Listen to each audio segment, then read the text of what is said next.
All right. Welcome to the Citizen Assembly open meeting. I'm Stacy Gustafson, your host, and I have with me Dan Bader, retired Chicago Department of Health.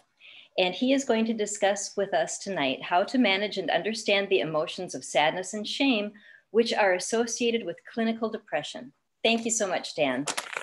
Go ahead. Okay, thank you, Stacy. So when a person is suffering from depression, usually there'll be a lot of awareness of feeling down, feeling sad, lacking energy. Sometimes there'll be some suicidal ideation that can come to the forefront. There's a number of symptoms that a person feels. Sometimes people will say, well, I just don't have any more pleasure in life. I don't enjoy anything. There's nothing for me, etc. So I'm going to go to a diagram of the emotion of sadness. And let me see if I've got it here. Oh, that's shame. Okay. Sorry about that. I'm getting all the other emotions which you might experience in a depression. Okay. So now we have sadness.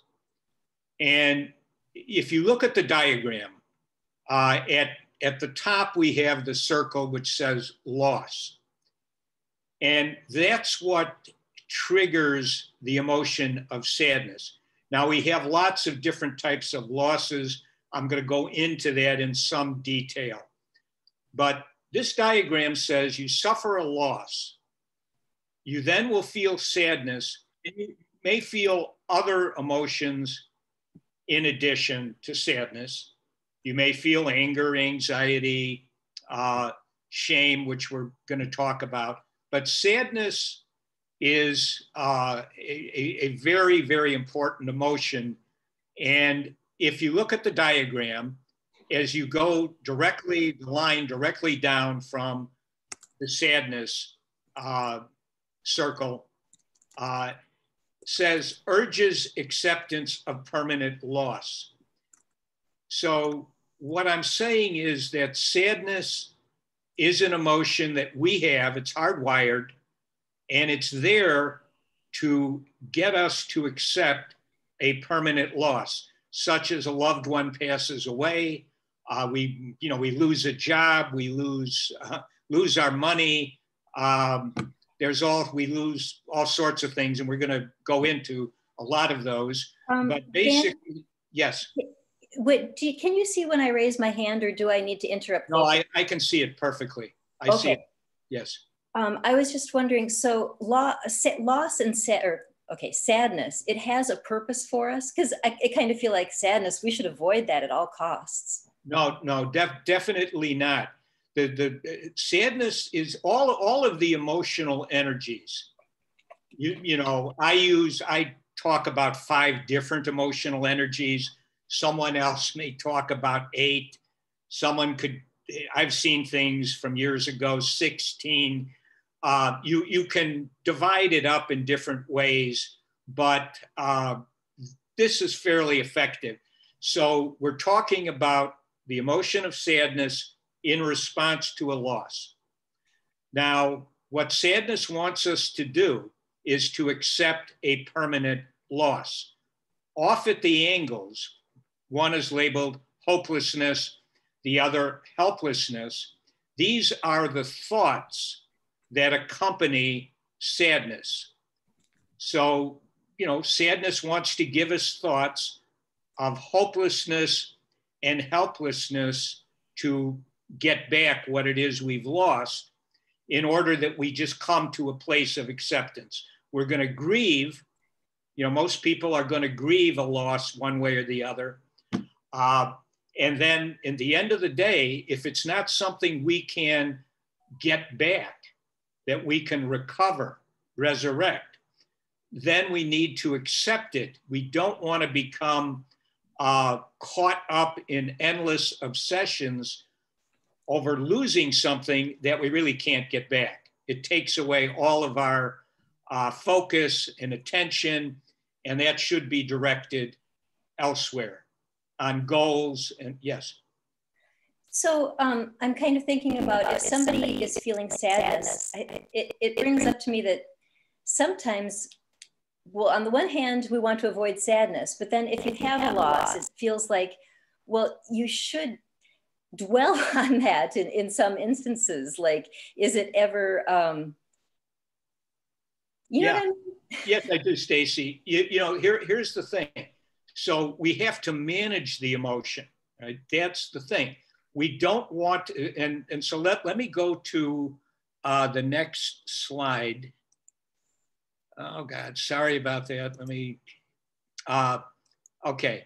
So here we have a slide where it says sadness, the emotion we experience due to a loss, loss of attachment object, like a loved one, loss of status, loss of autonomy, freedom, are all salient sadness triggers.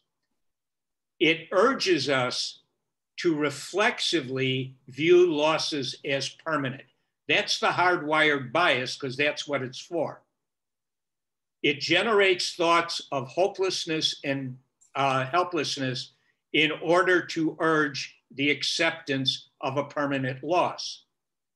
It normally makes us feel depleted in order to conserve emotional energy. Sadness wants us to give up in order to go forward. If a loss is permanent, it is necessary to accept it and conserve our very finite supply of emotional energy. Our energy needs to be devoted to the recovery of temporary losses or the pursuit of goals. Yes, Stacy. That was it. Sorry. Go ahead. Okay. So the key here is a loss we suffer permanent or not? This is a key thing to understand. So here is a sadness timeout, you know, kind of modeled after an anger timeout or any emotion timeout. So during a sadness timeout, we need to determine if the loss we are responding to is permanent, temporary, or it's a future goal that has been mistakenly identified as a permanent loss. That's a task that has to be considered and implemented. In other words, yes, Stacy. Can you give an example of the future goal thing? Yeah, well, sure. So a lot of times, let's take, I have some examples. Let's take a relationship breakup, okay?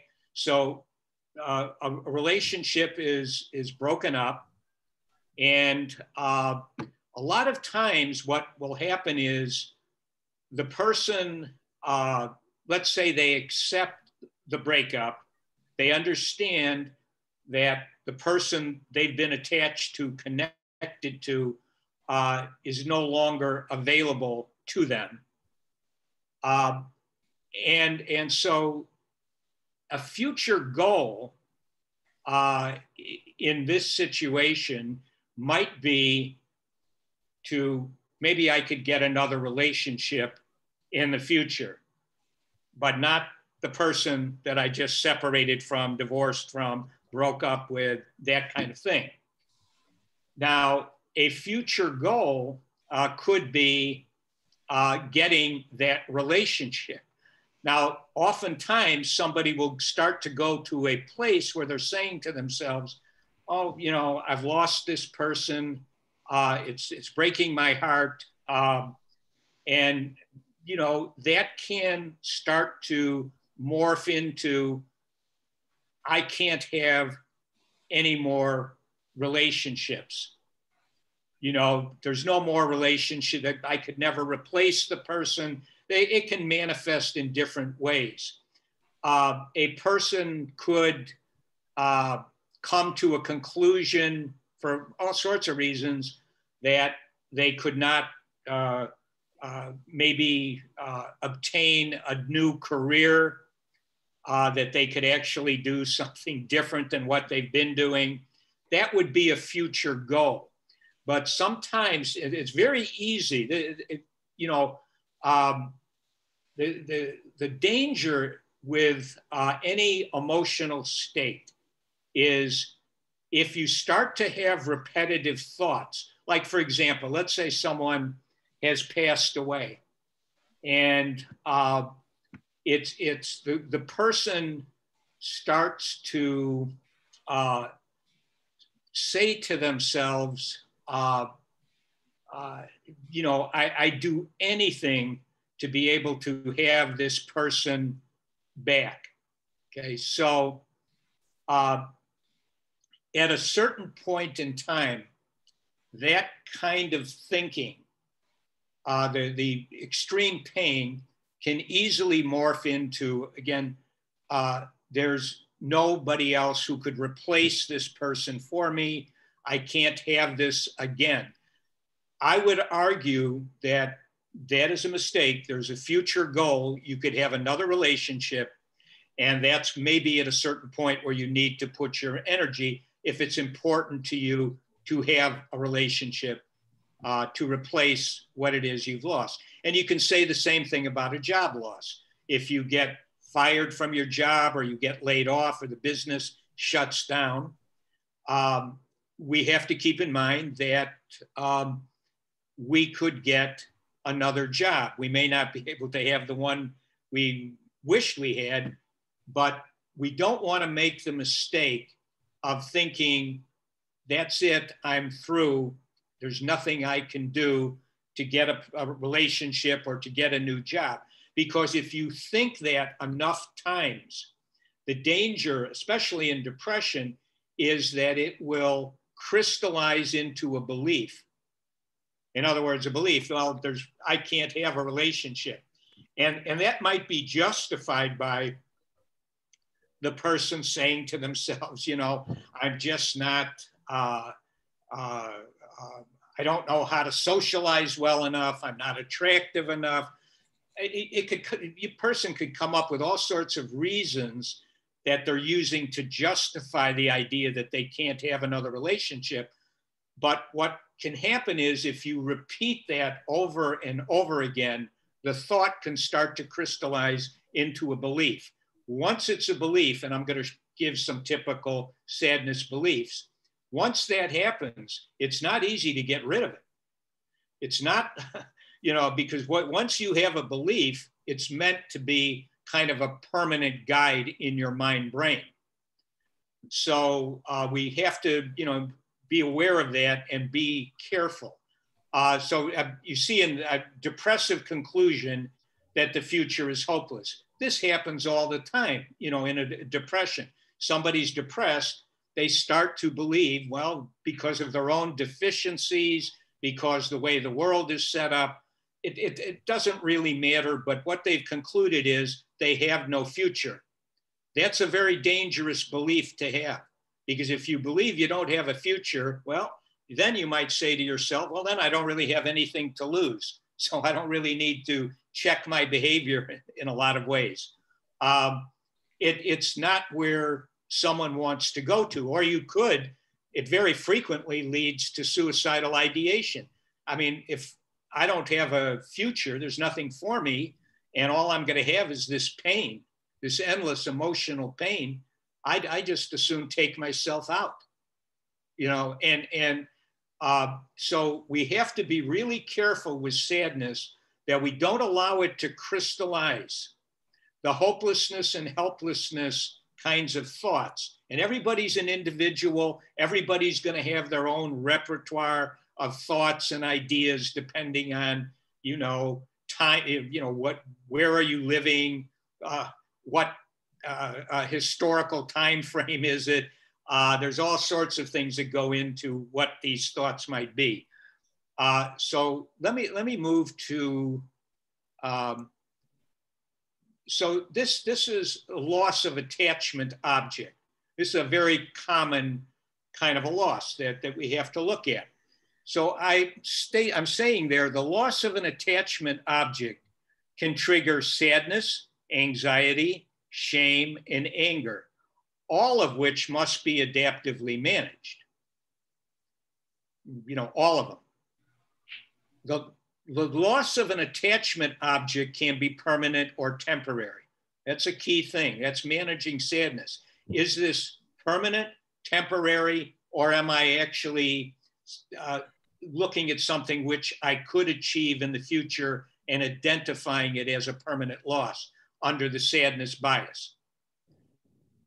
Now, when I'm saying here, endogenous opioids and oxytocin are released when an attachment is secure and present. We feel good when we've got a nice attachment. We feel more relaxed and stable. Love and trust are terms which frequently denote the state of secure attachment, just to give a sense of it. When sadness is dominant, opioid and dopamine activity is decreased. And dopamine activity is what I associate, well, it is associated with the emotional state of interest, excitement, attention, enthusiasm. So when sadness is dominating, opioid and dopamine activity is decreased. When a loss occurs, there is a normal desire/need for reunion. And this can lead to suicidal ideation when a loved one has passed away. So, if someone has passed away or a relationship is pretty much objectively irreparable, we have to be careful because, again, suicidal ideation, which usually, is about, I can't stand the pain, there's nothing for me to look forward to, and I'm going to take myself out. Sometimes anger can be part of it. Sometimes people will say, I'm going to take myself out because I don't see I have a future and the pain is too great, but I'm also going to make my parents suffer. They deserve it. So I'm taking myself out. People differ greatly. Everybody's an individual, but there are some general things that we have to understand about this place, this state. So finally, possessions frequently become attachment objects. We see this with the people who tend to become hoarders. So that for people who are hoarders, it's very common. Their stuff, their items, take on a life of their own, so to speak. Okay, so that's loss of attachment object. That's a very common kind of loss. Next, we have loss of freedom.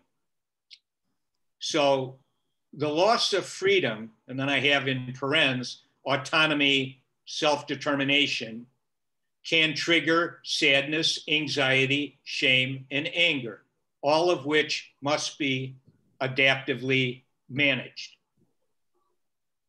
The loss of freedom can be temporary or permanent. Important thing. The loss of freedom can precipitate and maintain learned helplessness behavior. Now, some of you may be familiar with learned helplessness. It's a theory of depression that a psychologist named Martin Seligman developed back in I think it was the 1970s. It was quite, it was considered very, very creative and interesting back in those days. It's kind of gone by the wayside for a number of reasons. But learned helplessness was originally, there were experiments with rats where they would put a rat in a cage or an enclosure, and the rat would get intermittent shocks to its feet. And they'd set it up so the rat really could not escape or predict or control the shocks.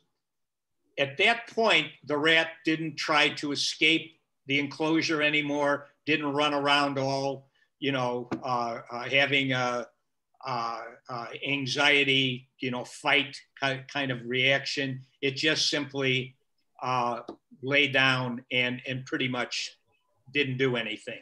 It gave up. And that's what they call learned helplessness. You've tried to solve things, you've done everything you can, but nothing you do works. You just don't know what to do, or there is nothing to do. And that's called learned helplessness. And the loss of freedom can certainly induce that. The loss of freedom can precipitate and maintain submissive behavior. So when a person is in a loss of freedom situation, such as being incarcerated in certain ways, this can cause somebody to become very submissive. Now, this can happen, a loss of freedom can be just a child in a very abusive family. You might as well be incarcerated and getting brutalized. But loss of freedom can precipitate and maintain submissive behavior. Now, the learned helplessness and submissive behaviors that often manifest in tyrannical environments are sometimes viewed as adaptive in terms of ultimate survival. And we can say that too about, other types of environments. And certainly a lot of families are very tyrannical. And if you're a child, you're not going anywhere, and you're trapped. If you're incarcerated, especially if it's a country or someplace where literally it is a tyrannical, kind of a government, being submissive or kind of being depressed, learned helplessness type of thing can be adaptive in that kind of situation, because there's always a chance that the environment will change at some point. Maybe you're going to get out of the family. You're going to get out of prison. You're going to get out of, the tyrannical government. Things can change.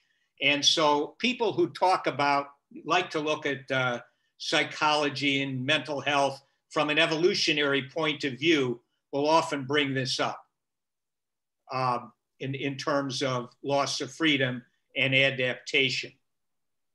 So let me go to, now we have loss of status, another common loss situation. So again, the loss of status can trigger sadness, anxiety, shame, and anger, all of which must be adaptively managed. And from the framework I use for mental health, the three building blocks, the three building blocks being emotion management, the setting of interpersonal, and intrapersonal boundaries, and taking care of our basic human needs. All of these things need to be put in place. So, all of the emotions need to be managed. Now, loss of status is frequently a temporary loss. The loss of status may require adaptive setting of appropriate interpersonal and intrapersonal boundaries on disrespectful judgments / criticisms that follow the loss. We know we can be our own worst enemy. If I've suffered some, embarrassment and it's affected my status at work or something of this nature, I can really start to beat myself up and really almost hate myself.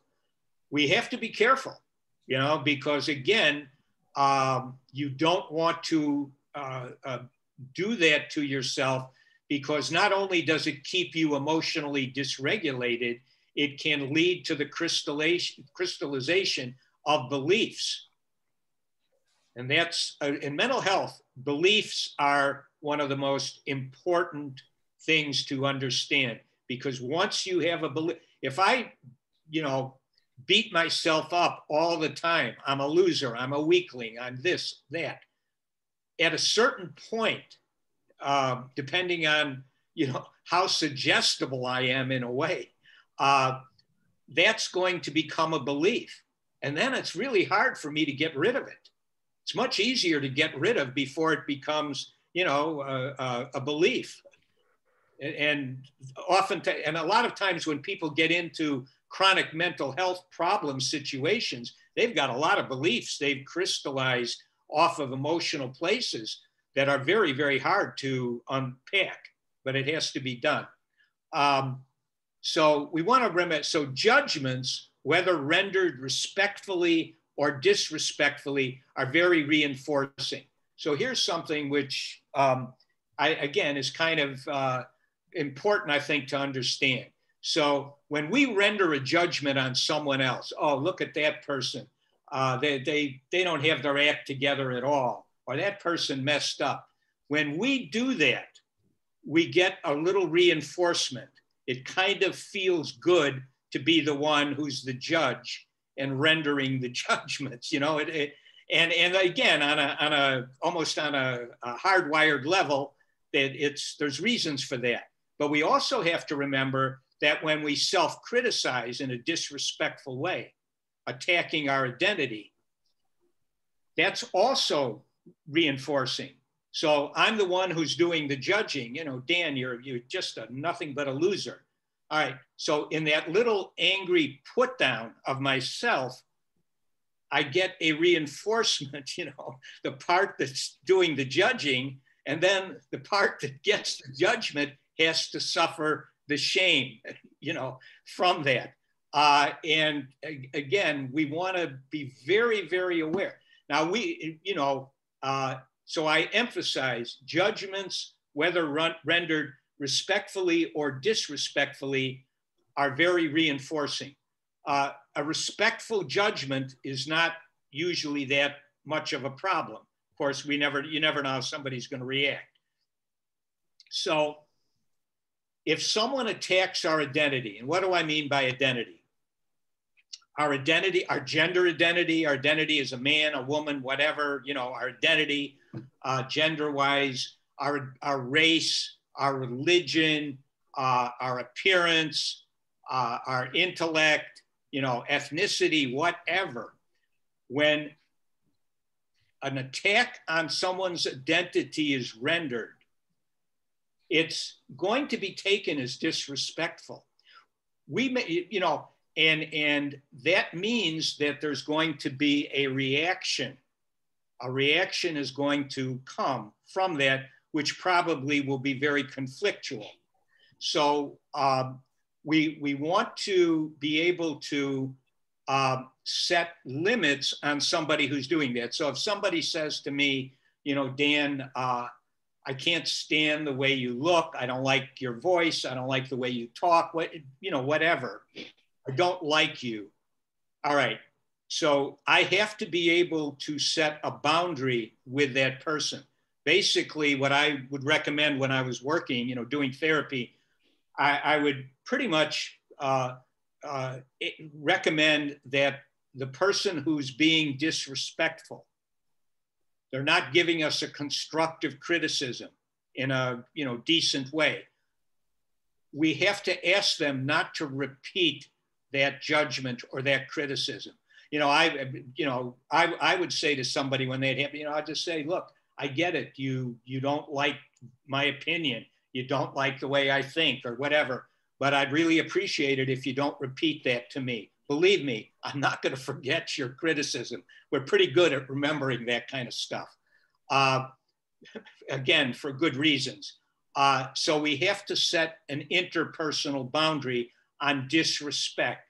The same thing applies if somebody is making threats, or obviously if somebody is turning to violence. We absolutely have to have a boundary there. And if a person won't respect our boundaries, then ultimately we have to distance ourselves from that person if we can. And there's some other things we can do. But I just wanted to, and as I say there, if our boundary is not respected, we need to limit communication with the person or take other measures if this option is not available. And then finally, if we attack ourselves in a disrespectful manner, we need to place an intrapersonal boundary on the repetition of the insult. This usually entails expressing the self-criticism in a respectful, compassionate fashion. So again, yes, Stacy. So have you found that people are able to do that? Yeah, no, they definitely can do it. And they'll end up getting you'll end up getting well, you know, look, another person, I mean, obviously, you know, there's plenty of people, if somebody attacks your identity in some sort of a way, that's going to hurt, right? Because these are things about yourself which you really can't change very easily, if at all. So we have to be able to set that boundary. Now, if we set the boundary in a disrespectful fashion, like, you know, if you ever say that to me again, I'm going to blow your brains out. Or if you know, this kind of thing, or, you know, I'll beat you within an inch of your life. If we make remarks like that to a person when we're setting a boundary, that probably isn't going to go too well. I mean, you know, just easy to understand it. Yes.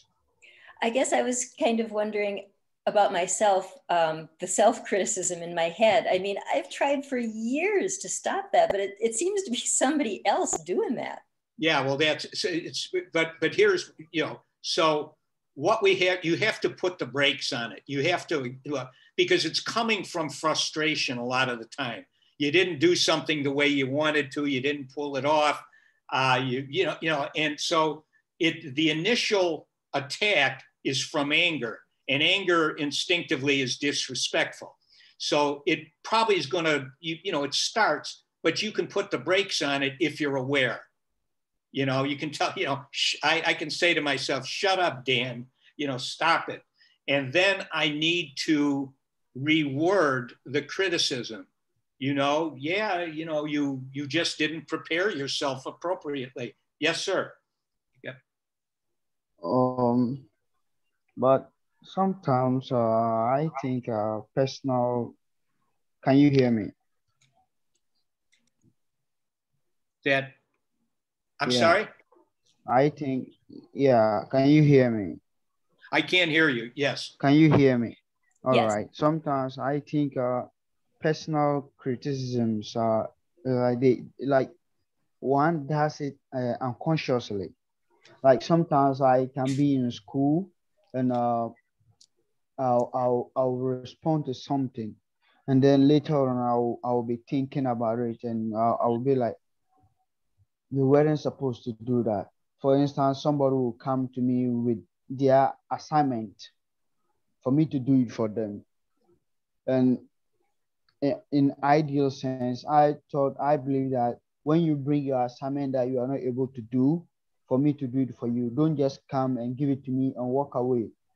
You should sit with me and learn how to do it with me, so that next time you'll be able to do it on your own, because you are not in the school just to learn how to do assignments and go away. Okay. So you're saying, if I understand, one day you are going to be put into the real life, into the field to work. That means you are going to be affecting the lives of people. Stacy, were you able to understand what was just said? I'm hearing you, but I'm having a little trouble understanding it. What I understood is that he'll have people come to him and say, do this assignment for me. And he has the response that no, they should sit and learn with him how to do it, rather than just drop it on him and run away. Is that right, Abdul? Is that what you're saying?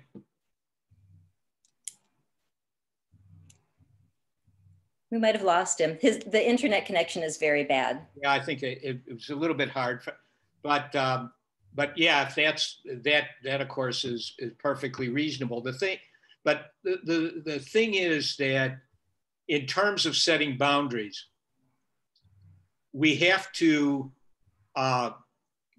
create our own scripts for situations that are very predictable, that happen repetitively with people, and be prepared to do it. And again, if somebody's angry, what's likely to come out of their mouths is going to be kind of disrespectful.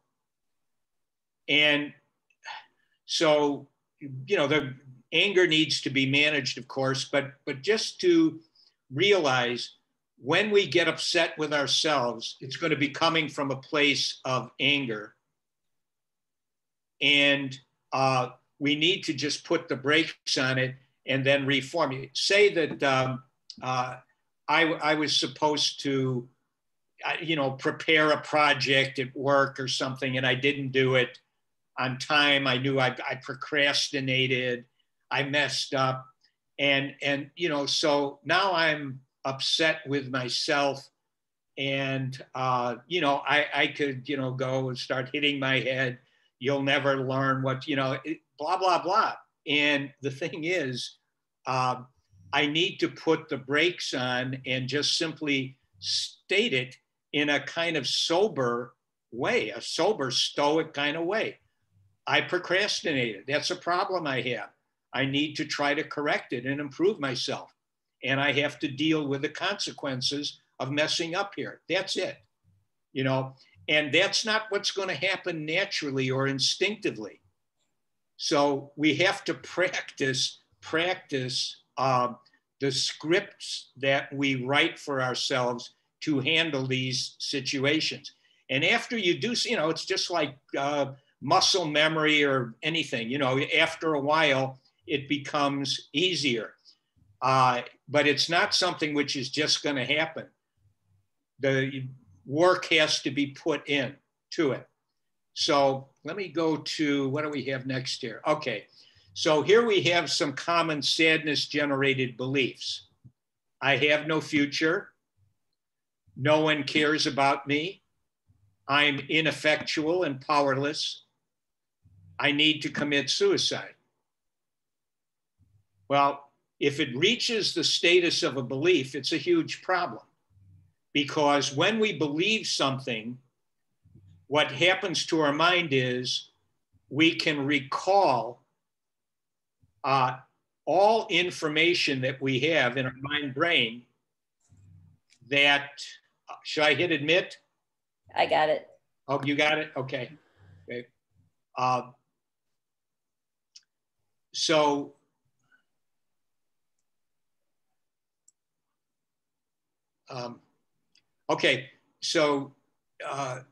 we're going to come up with all the information, welcome back, all the information that we have to support the belief.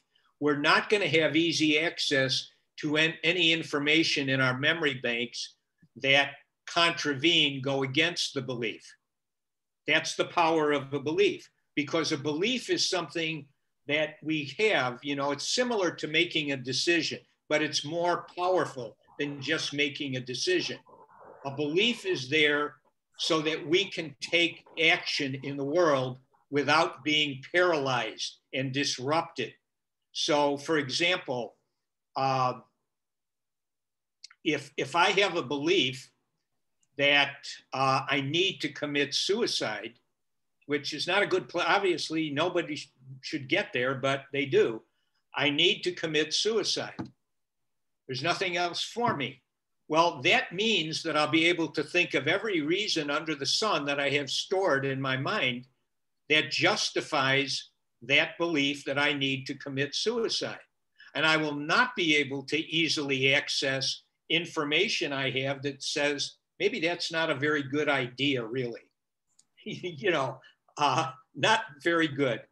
And that's not to say, there might not be certain very, very unusual, maybe not, circumstances where someone could rationally say, I need to commit suicide. I don't know, I'm 86 years old. I'm racked up in pain from whatever medical conditions I have. I do not have religious beliefs which tell me I can't do that. In a situation like that, someone may rationally say, I think I do need to commit suicide for my own good and for the good of my loved ones. We don't need to drag this on for 3 more years or something of that nature. So there are certain circumstances where maybe you know it's rash, but most of the time it's not going to be like that.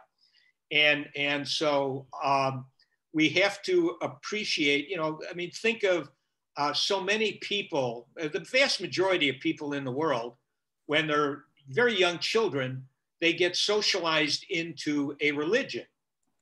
And a religion, you know, teaches you a set of beliefs, some of which make sense, I guess, are practical in some ways. But when you have religious beliefs, you're not going to let those go very easily, if ever at all. They're imprinted. Beliefs are imprinted. And so we can't do much about what we get imprinted with when we're young. And a lot of times what we get taught or what we believe is workable in the world. But we have to remember, certainly, once we're at a certain age where we can critically think about things, we have to be careful and not indulge ourselves in all sorts of emotional drama, you know, where we just keep thinking these kinds of thoughts about ourselves or others, and they become crystallized as beliefs because you can't walk it back very easily. So these are some sadness-generated beliefs. And you know, what I used to do when I was doing therapy, sometimes I didn't, with some people, I would go ahead and I'd take 3 containers and they'd be talking about, you know, something, some loss. And I would ask them to, you know, I'd have 3 containers, 1 for permanent losses, 1 for temporary losses, 1 for future goals that, you know, have nothing to do with a permanent loss because the future hasn't even happened. I mean, and then I would, you know, ask them to sort some things out. And it takes a certain kind of repetition. You know, I mean, what I'm giving to you is psychoeducational content.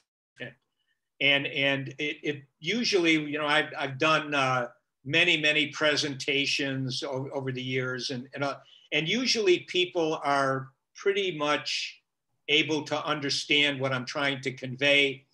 But just understanding it or appreciating it, you have to do the work. You know, you just simply have to do the work or you won't be able to get control over very powerful, instinctual, emotional energies. Okay, so sadness is what, yes, Stacy. So when it does get that ingrained, is it again those chemical paths that are formed? Is that part of it?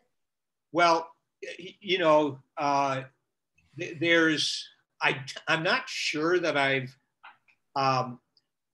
you know, there's certain neurological pathways or locations that people have over the years associated with beliefs. Now, you know, a belief is going to be part of our memory bank. You know, I mean, it's there. You know, for example, I believe in a, you know, omniscient, omnipotent God. That's a very common belief that people have. That's there. Now, if you ask them, well, where did you get that belief? And, you know, it'll be, well, I was taught it, you know, if they really have to think about it. You know, my parents taught me or something of this nature. But but again, we're hardwired to crystallize things into beliefs so that we don't become paralyzed when we have to do something. You know, and you can say the same thing about decisions. Once you've made a decision, okay, that's what I'm doing. I'm in. Then you can go forward without being, you know, should I do it? Shouldn't I do it? Is it right? Is it wrong? But we have to respect the power of both making a decision, which is much easier to reverse than a belief. You know, for example, I encounter people, you know, with all of the political stuff that's been going on for a number of years. So, you know, I often say to people, you know, in 2016, I supported Bernie Sanders. You know, so in 2016, I was supporting Bernie Sanders. But based on behaviors that I saw him exhibit after, you know, being in the campaign, I changed my opinion of Bernie Sanders. I had made a decision to support him, but I could pretty much change my mind. I'm not supporting him in the future. You know, sorry. I learned some things about Bernie that I didn't know. And I could say the same thing. It was the same thing in 2008. I was originally supporting Hillary Clinton. And I learned some things about Hillary Clinton, and I changed my mind, you know, about her based on new information and new understandings. So we can change up decisions in a way that we can't do so easily with a belief. So a lot of times you'll see somebody who is committed to Bernie Sanders, and it's almost like Bernie would have to shoot somebody, you know, in order for them to change their mind about the guy, you know, because they believe he's good and all of that. And so, you know, the beliefs are very, very powerful mind controlling entities. And usually what you have to do to unpack or get rid of a belief is you have to, first of all, say to yourself, I'm going to look at the information that goes against, that contravenes my belief. I have to look at it. I have to open up to it. And then I have to be aware that anything that contravenes my belief, I'm going to automatically minimize it or rationalize it away. So I have to catch myself when I start doing that. Yes, Stacy. Yeah, that was a really big point for me that I learned from you, that my brain is wired to hear the things that I have chosen to believe in. And that makes, it was so eye-opening to me that I could understand now why I get so upset when somebody says something that I don't believe in. And just knowing that helps me understand it's a brain thing. It's not my personal issue. And then knowing that I can fix it.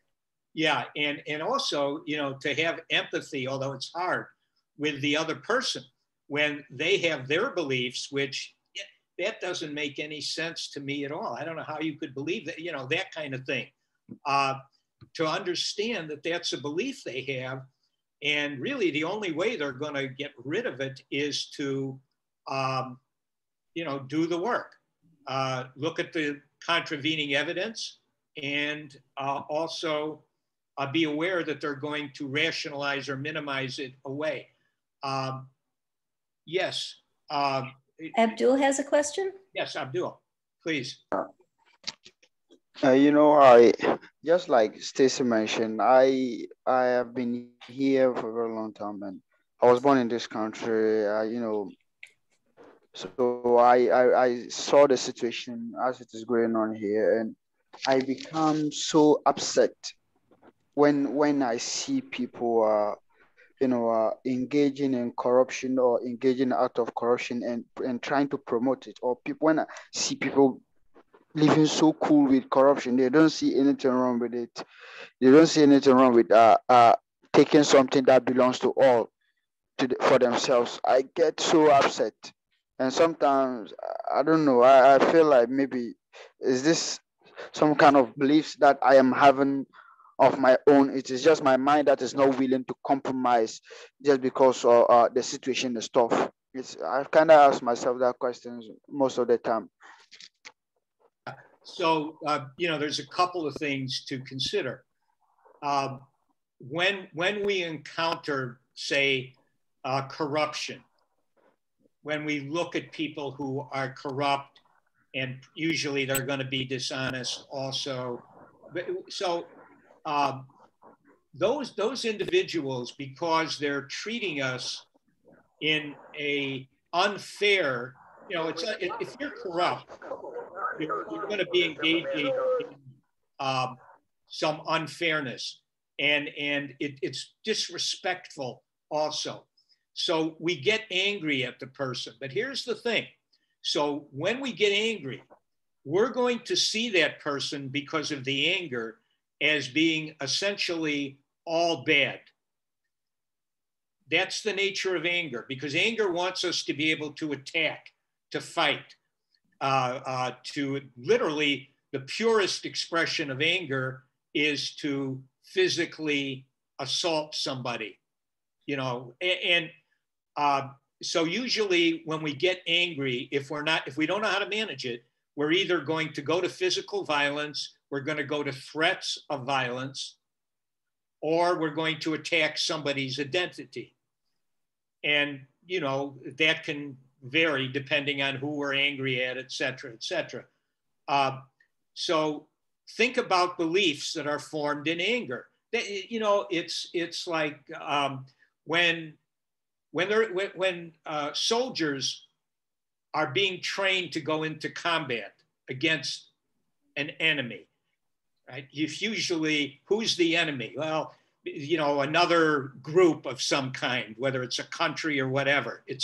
So the soldiers are expected to be able to kill the enemy. That's a pretty strong form of violence. Now, in order to get them to do that, there's usually directly or indirectly, there's going to be a kind of a educational component, a propaganda component, to make you hate that group. You'll be told how awful they are, how, and so once that is repeated over and over again, it makes it, then there will be a belief. That group of people are just totally evil. They don't deserve to live. Therefore, I'm going to, go ahead and participate in killing them. And that's not to say there aren't other motivations, that get involved, but so once it becomes a belief, and they can do that in a society. But some of that, I won't go into it here because of the time and everything, but really a lot of that is unfortunately happening in the environment we have in the United States today, and it's very, very dangerous. People don't, so many people do not appreciate it. But so, yes, Stacy. So with Abdul, and let's say that these people they truly are corrupt. They're doing things really wrong and they're hurting people. And so the anger is justified, but then what do you do? Well, the anger is justified. I mean, certainly, anger is justified. The real issue becomes, what are we going to do as a result of the anger? And a lot of times, what happens is people will, in essence, try to set boundaries on the behavior. Why do we even have a legal system? Even if it's corrupt now, in our country, it's gotten pretty corrupt as politics have. But the thing is, why do we have a legal system? We have a legal system so disputes between people, when they feel they're being treated unfairly or disrespectfully, get resolved without people having to go to violence and endless vengeance, right? I mean, and you see that even over in Afghanistan, where it's basically mostly a tribal society where you have different tribes, and how do they settle things up in the tribes? The same kind of a thing. They have a mechanism where disputes are settled, and some older members of the tribe who are established leaders will make a decision, taking into consideration the rules and the expectations, and trying to be fair. I mean, so yes, there's lots that gets us angry, And unfortunately, yes, Stacy. So is there, in that instance, I mean, we're talking about, we've seen corruption, our systems for taking care of that are not working. Now what? Well, we see a lot of things happening, but from my point of view, just talking now, just on a practical level, the biggest problem that I see, unfortunately, is that the corporate media, which dominates most of the information about the world or anything to most people, and I'm at least in the United States, and it's true in other places also. But what happens is, the corporate media, the people we see on cable TV, or if you read the New York Times or we tend to take what they say as being true. In other words, they become like substitute parents. We don't know what, most people don't even know what's going on in the world. Like I've used before, you ask somebody, do you know where Afghanistan is? Usually no. Do you know what kind of people live there? No. Or they might, do you know that we've been at war in Afghanistan since 2001? And people, so if you don't know something about the world, you yourself haven't read books, or you haven't studied or researched things. You don't have access to other news sources than just the corporate media, say here in the United States. What happens is you get programmed with beliefs that you take away from the media. And I would say one of the most personally difficult things that I've had to, maybe I'm exaggerating, but when Donald Trump got elected as president, most of the people that I've been associated with, connected, during my adult life, are what would be termed more progressive people. So with Donald Trump, who to me just seemed like, an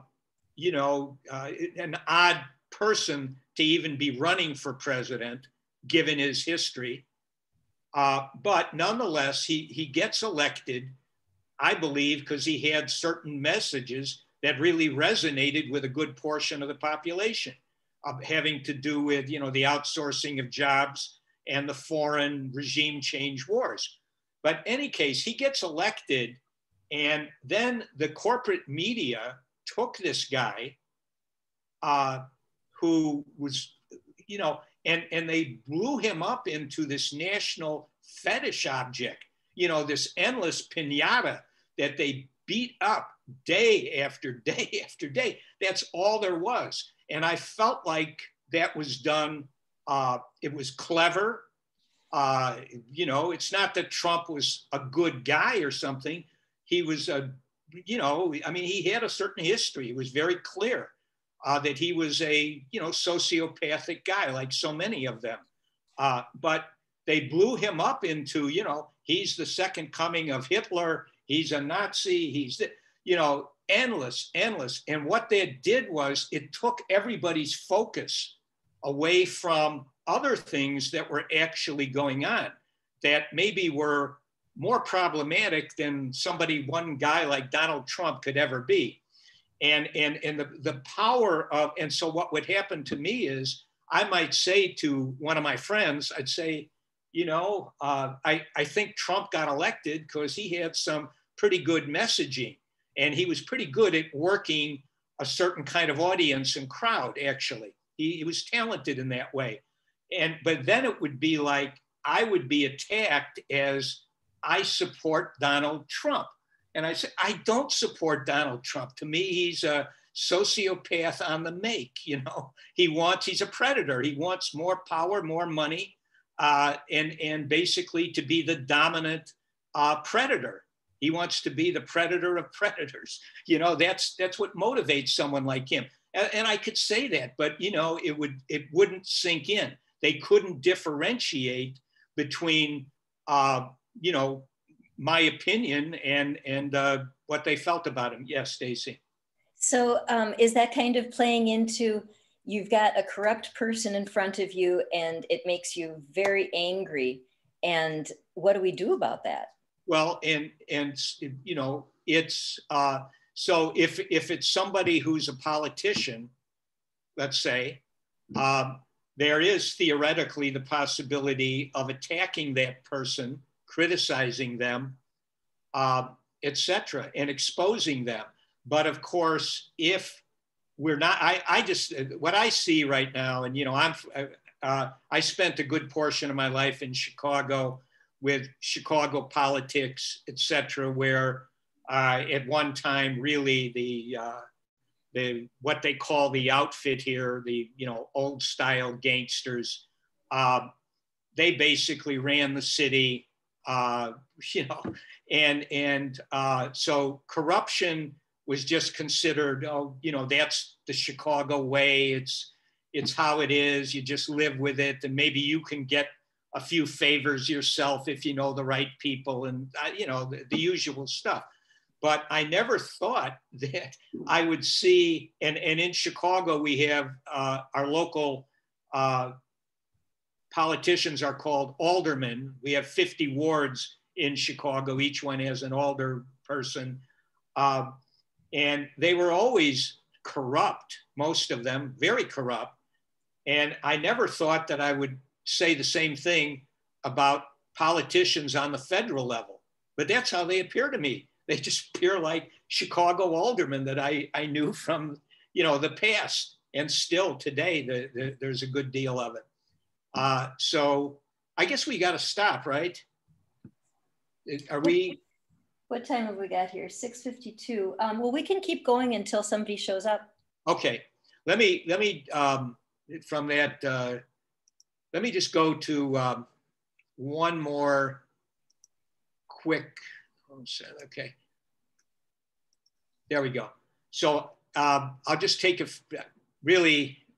was going to go over shame, which is the other emotion which you get into when you're in a deeper part of a depression. Depression may start with anxiety, anger, sadness, shame. And then as you sink deeper into it, it's going to be much more sadness and shame. So shame is caused by disrespect.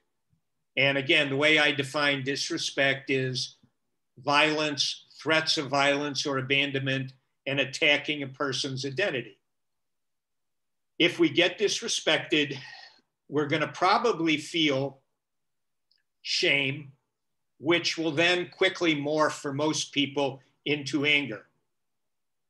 So you get a very quick, that makes me feel shame, then I get angry. So disrespect can trigger shame, and also the failure to meet internalized standards.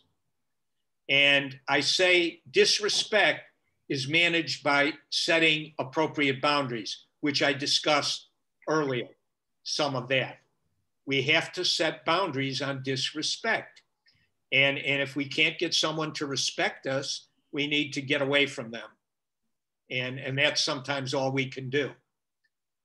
And there's some other things too. But so the other thing that causes shame is failure to meet internalized standards. And shame is basically triggers an urge to hide, to protect ourselves. And the kind of ideation that we get with shame is abandonment ideation and or persecution ideation.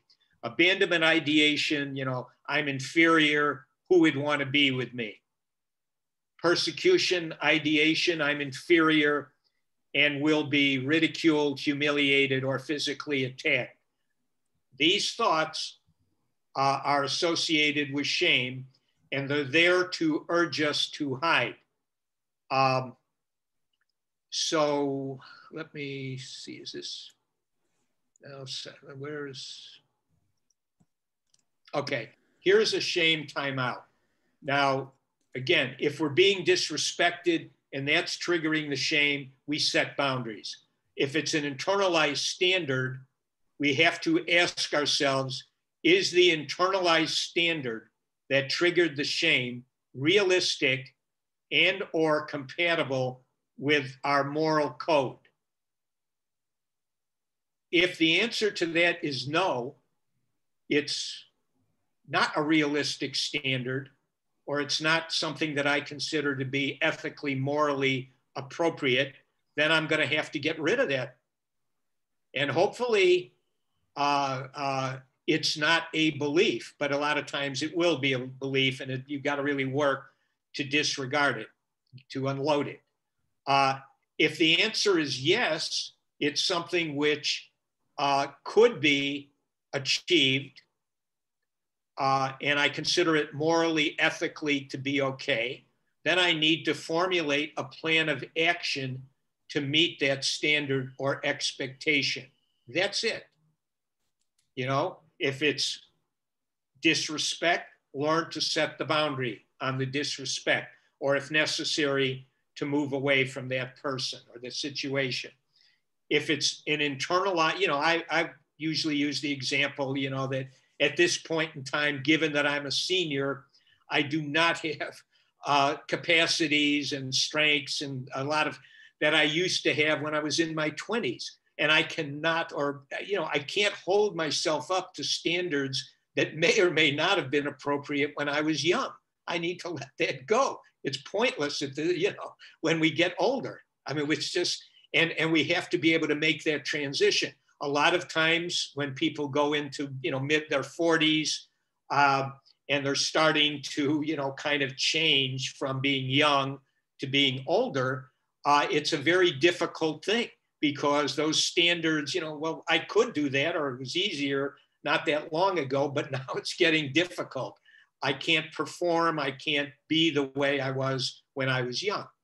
And so we have to manage the emotions. Now, so when you're in a depression and you get to a point where you're being flooded with sadness and shame, it's necessary to manage both of those emotions and to know where you're at and to try to prevent yourself from crystallizing, you know, beliefs like I need to commit suicide. It's unbearable. And let me just, since we go down one more here. So here are shame-generated beliefs. I am weak. I'm unlovable. I'm inferior. I can't do anything right. Nobody could possibly like or respect me. People want to ridicule and humiliate me. And by the way, when people become psychotic, most of what they're experiencing, a big portion of it, has to do with shame. You know, paranoia is usually pretty much persecutory kind of shame thoughts. And so, you know, again, it's important to know where you're at and what you have to do to take yourself out of it. And the final thing I'll say is, and I maybe next week or at some point I could do something on medication because medication, psychiatric medications, whether they're from a primary care physician or not, it just simply, they will just partially anesthetize the pain, and that's all they do. Okay, I guess we're done for today. Moving into second shift here. Yes, but you can go ahead and wrap up if you have a summary for us, talking about the causes and the solution for the depression. Yeah, so usually, just to recap, when somebody starts to go into what's going to be categorized as a clinical depression, they will be experiencing negative emotions, usually a mix which rolls of anger, anxiety, sadness, and shame. As they become more caught in the quicksand of the condition, they will be experiencing much more of shame and sadness. Eventually, you know, the anger will be very muted, the anxiety will be muted, and they're going to be trapped in sadness and shame. And when that happens, it's very dangerous because you can start to form beliefs which are not easily dispensed with. And that's what we encounter in mental health situations. Usually people have crystallized beliefs off of spending a lot of time in certain emotional states. And in order to get rid of those beliefs, there's a lot of work that needs to be done. And I would just say that, you know, again, managing all of the emotions, knowing how to effectively set boundaries, and to make sure that you have your environment in a way which allows your human needs to be taken care of. If you have all of that, you have those skill sets, and you have the appropriate environment, you should, except with the exception of very few people who really are suffering from organic neurological types of problems, you would not need any psychiatric medication. You could take it if you wanted to, good if you want it, but you would not need it. And I just think that those are some important things to understand. Okay, thank you very much, Stacy, for giving me the opportunity. Yeah, thank you very much. We did go over a lot of things that people can do when they're experiencing shame or sadness and depression to manage those feelings. And I really appreciate that. And I would very much like to discuss the medications for depression next week if we can do that. So thank you so much for another one, Dan. And I'm going to end the recording here.